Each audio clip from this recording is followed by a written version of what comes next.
Could you identify with some of that? Yeah.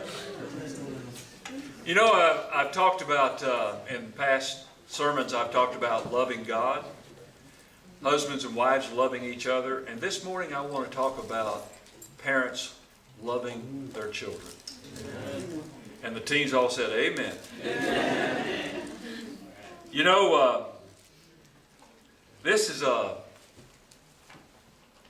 difficult subject in many ways, because we come from all kinds of different situations. And loving our children is something that, and them responding to our love is something that differs with different children. Let me put it this way. Those of you that have more than one child, they're just alike, aren't they? You ever wonder how in the world did these, I got two girls, how did these girls, we've said the same thing to them, the same standards, and we had one perfect child and one... I'm the perfect one. Yeah. And you know, you just have, it's just a difference. It varies with the child's character. Some children are compliant, some are strong-willed. Friends and the influences that they have. Whether you a single mom and a father, that has a bearing on your family. Blended families, that's a different ball game. Parenting style, I'm going to talk about that. Mom and dad being a model. Even the birth order has a bearing on loving our kids and how they respond and how we do with that, with parenting. Let me say this. There is no perfect parent. There is none. I have the highest esteem for the Maddoxes and the Morrises and the Coons, those of you that know them over in Orlando. Great parents. But every one of them, I've heard them say, boy, I made some big mistakes. But fortunately, it had a great outcome. But there's no perfect parents. And this is a subject that can conjure up guilt. It can conjure up regret to talk about it. And yet we do need to talk about it. Because there are some principles. And while there's a lot of differences in rearing our children, there are some different things that we have to take into account. I want to look at two passages this morning. One is in Ephesians chapter 6 and verse 4. And, you know, I've read the Bible, and there's a lot of things said about children, but most of it's indirectly. There's only a few passages that deal directly with rearing our children. And in the New Testament, there's only two passages. And one of them is Ephesians chapter 4, and then we're going to look at Colossians chapter 3 and verse 21. But this is the simple direction that's given. Fathers, do not exasperate your children. Instead, bring them up in the training and the instruction of the Lord. Here's another translation, the Living Bible, which is a paraphrase. And now a word to you parents. Don't keep on scolding and nagging your children, making them angry and resentful. Rather, bring them up with a loving discipline the Lord Himself approved, with suggestions and godly advice. The other translation, the Message Bible, says, Fathers, don't exasperate your children by coming down hard on them. Take them by the hand and lead them in the way of the Master. The word exasperate basically means to anger. And let me read Colossians chapter 3, verse 21. It says, Fathers, do not embitter your children, or they will become discouraged. The Living Bible says, Fathers, don't scold your children so much that they become discouraged and quit trying. Parents, don't come down too hard on your children, or you'll crush their spirits. That's the basic directions that's given, and yet it's full of meaning. You know, I grew up in a generation, and I think this is a generalization. I know it is, and it may be wrong, but I think it's right. But it may be wrong. But I grew up in a generation where most parents were what we call autocratic. And I think this generation of parents tends more toward permissive. But we're going to talk about parenting styles here. And part of that may be a reaction to those growing up in an autocratic family. Let me talk about that for just a moment. What Paul does here is he warns us about misguided devotion. Now here's another thing, and that is, I don't believe there's a parent in this auditorium right now that doesn't love their kids, are devoted to the kids, and want the best for the kids. That's not even a question. The question is are we parenting in the very possible best way that we can? And what Paul emphasizes, he says that we need to exercise the authority of being a parent and do it in the right spirit. We're not just given to constant fault-finding and nagging our children, or harassing our children, overcorrecting that produces resentment. Now, I realize that if you take this and you listen to what Paul says and you think, well, then if I ever get angry with my parents, then there's something wrong with my parents. That's not quite what Paul said. Everybody's going to experience some frustration with their parents. And they're going to get angry with their parents from time to time. But what he's talking about is the kind of parenting whereby there's just a continual low-grade anger and resentment and embitterment toward the family. Now, there are several different parenting styles. And let me read these. I'm taking this not from the Bible, but this is what you generally hear today. And I would ask you, what kind of parenting style would you classify yourself to be in? The first one is the autocratic, the authoritarian. And somebody described it this way: demanding but not responsive. Now let me give you some of the examples of it. Strict parenting, high expectations of conformity and compliance to parental rules and directions, allowing for little dialogue between parent and child.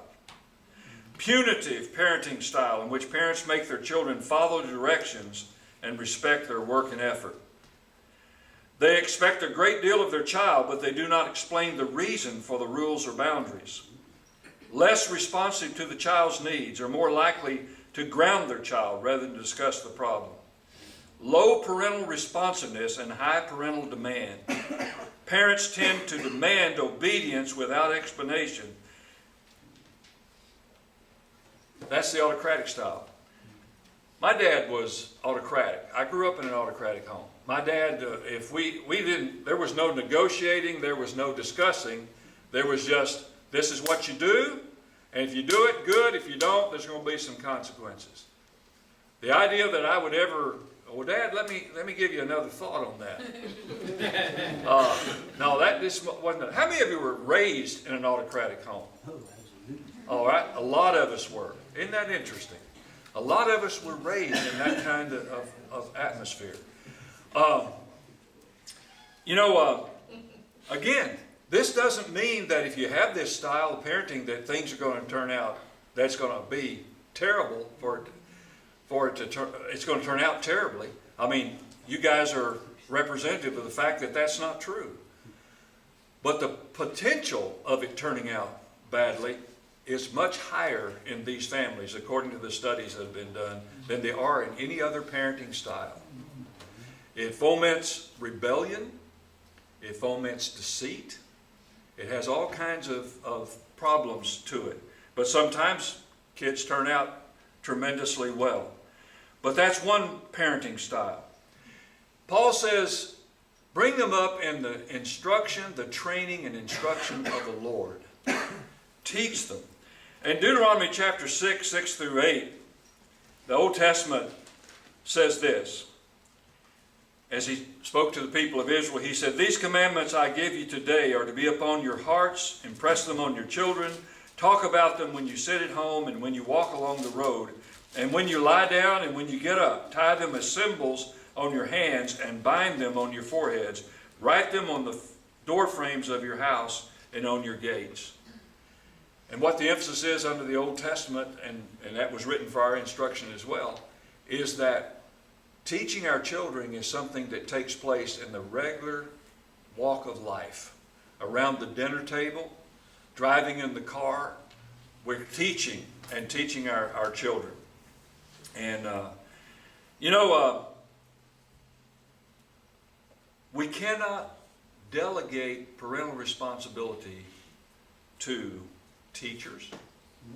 One of the things that disturbs me today is how much of our schools have taken on the role of a parent. Right.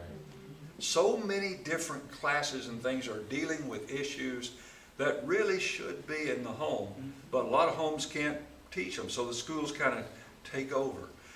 As Christian parents, we can't delegate the school to take care of the teaching of our children. That's right. It's not going to work. It's not going to work. Legislators can legislate a lot of things, but we can't turn it over to them.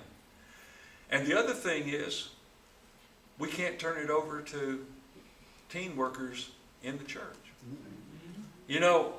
Reggie and Martine and Raul and Eli and their families, they're tremendous with our kids. I'm just so proud of what they're doing, and we're so thankful for what they're doing and for our teens. But we must never think that they are going to take up the slack that the home needs to give. That's right. Now, they'll do great things, but it's still the home's responsibility. I noticed something through the years. I've served with a lot of different churches. I've been in a lot of different situations. And I've been in churches where you don't have a youth minister. And I've been in churches that had great youth ministers. Let me tell you what generally happens when a youth minister is hired. Right now, parents are helping and they're involved and they're doing things. When a youth minister comes along, what my experience has been is parents start to disappear and they start to turn it over to the youth minister.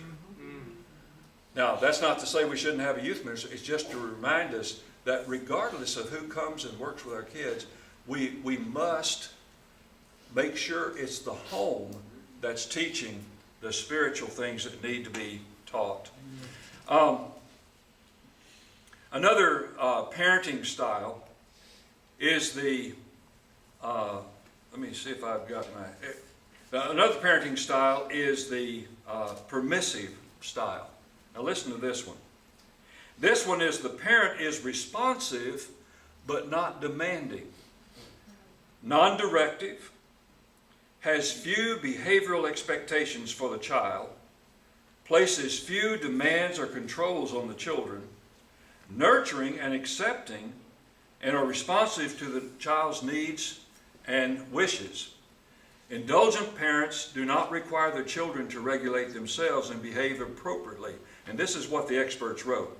This may result in creating spoiled brats or spoiled sweet children, depending on the behavior of the child. Children of permissive parents may tend to be more impulsive, and as adolescents may engage more in misconduct and drug abuse. Children never learn to control their own behavior and always expect to get their way. And again, the permissive style of parenting will work. It can work. It can produce some great kids. But the probability is that it will produce some real problem families if this is the style. It's much more likely to produce problems in the family.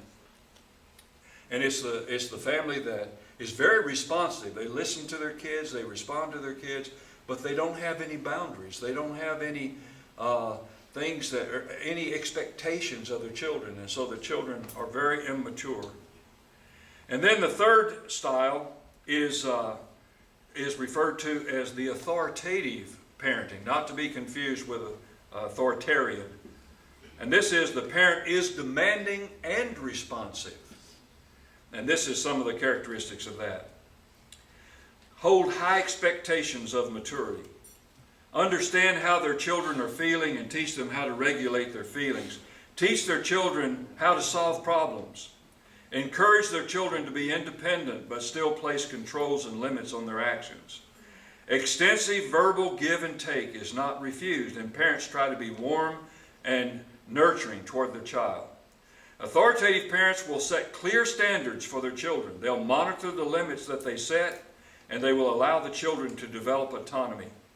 They expect mature, independent, age-appropriate behavior of their children. Punishments for misbehavior are measured and consistent, not arbitrary or violent. They set limits and demand maturity that when punishing a child, the parent will explain his or her motive for the punishment. Children are more likely to respond to authoritative parenting punishment because it's reasonable and fair, and a child knows why they're being punished. And so there's expectations, and there's also responsiveness. You know, as a parent, one of the things I look back on and wish I could do over again is when the early years of my parenting, I did what I was taught by my family to do. I was authoritarian. I was that, you just do what I say. That's what you do. And I raised my kids in the first part of their years that way. And so I know what that is. And what I'm saying is this. If you look at your parent, those of you that came from autocratic parenting in the background, it may be one of two things will be your tendency. You may produce the same thing in your family, or you may go to the other extreme and become more permissive. And that happens. And that's what I think generationally we went from autocratic parenting as the dominant style, and now we've swung over to permissive parenting as dominant style, partly out of a reaction of the harshness of the autocratic parenting. And so we need to have both. We need to have standards and boundaries and values, but nurturing, and where we talk and we listen to our children. One of the things, I've got 2 grandkids, and Shelley, my other daughter, is just a wonderful mother. And one of the things I've noticed about her is as she's mothered those children, she will, they know there's boundaries, but she will sit down with them and take the time to explain why she's doing what she's doing, and why, if there's some kind of punishment, that she will explain to them why this is taking place. I think that's great parenting. You know, he talks about training in the Lord. I know we've been watching the Olympics, and I watched some of these guys. I heard, I didn't see this one, but I heard about it. Going down the giant slalom, I think is what it was. Anyway, the speed one, 90 miles an hour. Downhill, that's the downhill. Amazing. But you know, these guys, well, imagine that they just went to a class and they got instructions. Here's what you do. You turn this way, you do your feet this way, you go through all the instructions, and then you get on that course and take off. It'd be a disaster. They have to train. They have to be instructed, and they train those athletes to do what they do. The same thing is true of parenting in the home. We can give instructions, but if we don't train, the instructions won't be followed. You have to train discipline. You have to train obedience. You have to train truthfulness and honesty. You have to train emotional maturity. You have to train right and wrong. And it takes a great deal. There's some characteristics that I think it takes a great deal. It takes great patience.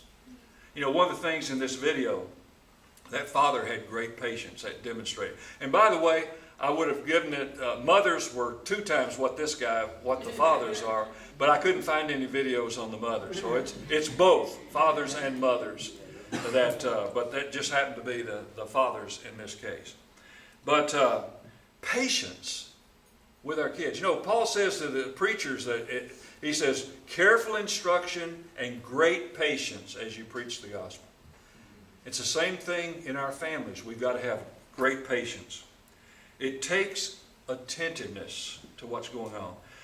That may be one of the greatest challenges to modern families today, is attentiveness. Because we got so many things going on. It usually takes two family members to make a living. And just taking and being attentive to what's going on. I see, and I've probably done this myself as a parent, give my child some direction and get distracted, and the child goes and does whatever they want to do, rather than giving it the attention and the focus that it needs so that they're trained to follow through. It takes consistent correction. And again, that's part of that attention. You know that passage over in the Old Testament where it talked about Eli the high priest, and it said his sons were wild and disobedient, and it said their father never corrected them. Our children have to be corrected, and we have to be consistent in that correction. We have to follow through on that correction. I hear parents say, do this, and then they get distracted and the child goes ahead and does whatever they've been doing. They don't give it enough attention to see to it that the directions are followed. And that's where it comes into the counting that I'm going to give you to the count of 3. And then it goes, I'm going to give you to a count of 10. Well, let's just see how far we can count. But, you know, and again, children are children, but we need to be consistent. We need to be attentive. We need to make corrections. And sometimes we need the humility to get some help with our parenting. You know, I know this is true. People can take directions about their marriages a whole lot better than they can take directions about parenting. That's just something about us. And we're much more private about our parenting and the challenges that we face in our parenting than we are other areas of our life. And we need to get help. You know, I look back and Angie and I've told you before, Angie and I had a very tumultuous, her teenage years. I was a loving, demanding parent. But we had a lot of problems. And then I got a brother in the church, Gordon Ferguson, who was an elder at the time, and I said, Gordon, here's the problem. And he said, I know. He says, I've been through the very same thing. Here's what you need to do. And I listened to him, and I listened to his advice, and it absolutely transformed the way Angie and I started to respond to each other. It was a transformation. And it came from somebody, not a perfect parent, but somebody who had been through the same thing with his girl that I was going through with mine. One of the best things we can do is to get advice when we run into challenges with our children. And most of us will run into challenges sooner or later. We will. Get some input. Even from somebody you may say, well, we don't have a Tom Kuhn or a Karma Kuhn to talk to. A lot of people who have made mistakes with their own kids can teach you to avoid those mistakes. You can get a lot of input from just about anybody who's reared their children. And don't be lulled into thinking that when your children are small, that's the way it's going to always be. You just ask them to do something and they do it. When they hit the puberty, it's going to be a very new ball game. And you got to get ready for that. But you know, get advice. I see people living in absolute pain with their kids. And they're not asking anybody, they're not letting anybody in. And you know, part of that is sometimes we have such a tender ego that we can't stand for anybody to know what's going on in our family. And we'd rather endure the pain and let our family suffer than we would to humble ourselves and to talk to somebody and say, here's our situation. What do we do? What would you advise? And it's only advice. Parents have to plot your own course, but listen to advice, and it will help a great deal. Here's what I want to encourage you to do from this lesson. I know this is like a drop of water trying to deal with the ocean. There's just so many variables. There's so many things. You love your kids. How's the parenting going? How is it going? Are there some special areas that I just don't know what to do? Get some advice. Talk to somebody. And it can really help. Here's what I'd like to encourage you to do today. Sometime during the day or this week, husband and wife, sit down with each other and talk about your parenting. And talk about, how are we doing? What are the big challenges in our family? Ask yourself, and this is a most important question, are we on the same page? There's nothing more disquieting to parenting than for Mom and Dad to be on different pages. Kay and I were on different pages early on. She was more permissive and I was more the autocrat. And we kind of pushed each other to be more permissive and more autocratic because I was trying to compensate, she was trying to compensate. And part of our getting advice was, hey, you guys need to get on the same page. And I see that in a lot of families where there's a difference and it creates a real problem in parenting. You got to be on the same page. So see where you're at in that. Pray about it. And then think about, you know what? Let's talk to somebody that we respect and that we can get some input in. And it can make all the difference in the world. It can change your whole family dynamic if you'll do it. But if you just sit back and think, I'm too ashamed to talk to anybody. I don't want anybody to know what's going on. Let me tell you a little secret. In a small congregation, most people know what's going on in your family. Maybe it shouldn't be that way. It is that way.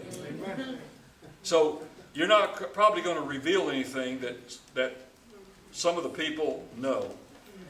And you know what? We all have challenges. Don't be ashamed to talk about them. Any more than you'd be ashamed to talk about a marriage issue or a financial issue or anything else. This is the most important, one of the most important things you'll do in your family. And so I would say have that conversation with your wife, with your husband, and just ask those questions. Are we bringing our children up in the instruction and the training in the Lord? Or are we doing that? Or are we trusting the school and the church and everybody else to do that for us? Don't do that. Don't do that. Nobody else is going to take your place and what you can do and what you can give. And just ask God to help you. And we've got some great kids. We've got some great kids. And we've got some great kids that don't come from Christian families. And I'm so proud of them. I'm proud of them. And I'm proud of those of you that are working with them. And we just need to work together. This is our community. We want to look out for each other. And there's nobody so self-righteous that can say, you know what, I got all the answers. None of us have all the answers, but together we might have some answers that may not have occurred to us. So let's honor God and honor our families and love our children in the way that we parent. Amen.